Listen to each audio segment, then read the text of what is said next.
اللہ فاتبعونی یحببکم اللہ۔ اے نبی کہہ دیجئے کہ اگر تم لوگ چاہتے ہو کہ اللہ سے محبت کرو، اگر تم اللہ سے محبت کرتے ہو فاتبعونی تو میری پیروی کرو، میرا اتباع کرو۔ یحببکم اللہ، اللہ تم سے محبت کرے گا، ویغفر لکم ذنوبکم، اور تمہارے گناہ بخش دے گا، واللہ غفور الرحیم، اور اللہ غفور الرحیم ہے۔ قل اطیعوا اللہ والرسول، کہہ دیجئے اطاعت کرو اللہ کی اور اس کے رسول کی، فإن تولوا فإن اللہ لا يحب الکافرین، اور اگر وہ پیٹھ موڑ لیں تو اللہ کو ایسے کافر پسند نہیں ہے۔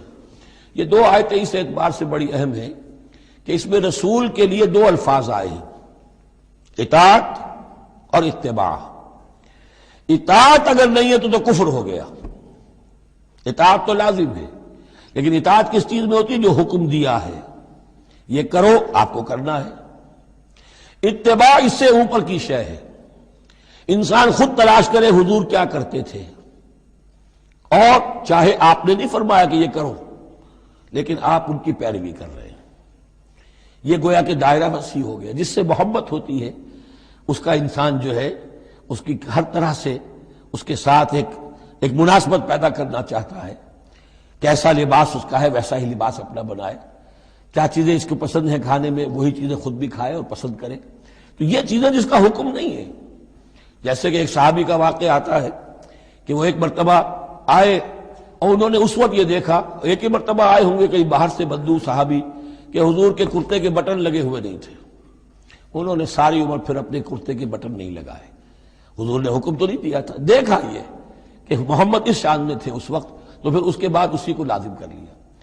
اس اتباع میں یہ بات بھی آ جائے گی کہ اگرچہ دین کے کچھ تقاضے ایسے ہیں کہ جس درجے میں محمد الرسول اللہ صلی اللہ علیہ وسلم نے ان کو پورا کیا، اس درجے میں پورا کرنا کسی انسان کے بس میں نہیں ہے، پھر بھی اس کی کوشش کرتے رہنا یہ اتباع کا تقاضا ہے۔ مثلا حضور نے کوئی مکان نہیں بنایا، حضور نے کوئی جائیداد نہیں بنائی، حضور نے جیسے ہی وحی کا آغاز ہوا کوئی دنیاوی کام نہیں کیا، کوئی تجارت نہیں کی، ایک ایک لمحہ اپنی توانائی کی ایک رمق وہ لگا دی کس کام کے لیے؟ اللہ کے دین کی دعوت اور اللہ کے دین کی اقامت، اس کو قائم کرنے کے لیے۔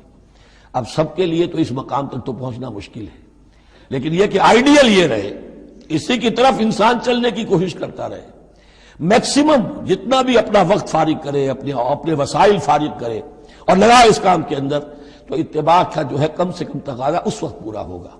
ہاں جو حکم دے دیا گیا یہ حلال ہے، یہ حرام ہے، یہ فرض ہے، یہ واجب ہے، اس کا تو اگر معاملہ اس کی پیروی نہیں ہو رہی تو پھر تو وہ کفر ہے۔ لیکن اتباع اگر آپ کر رہے ہیں تو اتباع جو ہے وہ پھر اللہ کا محبوب بن جانا ہے۔ اگر تم اللہ سے محبت کرتے ہو تو میرا اتباع کرو، میری پیروی کرو، دیکھو میں کیا کر رہا ہوں، میرے کیا شب و روز ہے، کن کاموں میں میری توانائیاں لگ رہی ہیں، کیا دلچسپیاں ہیں میری دنیا کے اندر، ان چیزوں کے اندر تم میری پیروی کرو۔ فاتبعونی یحببکم اللہ، تم اللہ کے محب نہیں محبوب بن جاؤ گے، واللہ غفور الرحیم، اور اللہ غفور الرحیم ہے۔ باقی دوسرا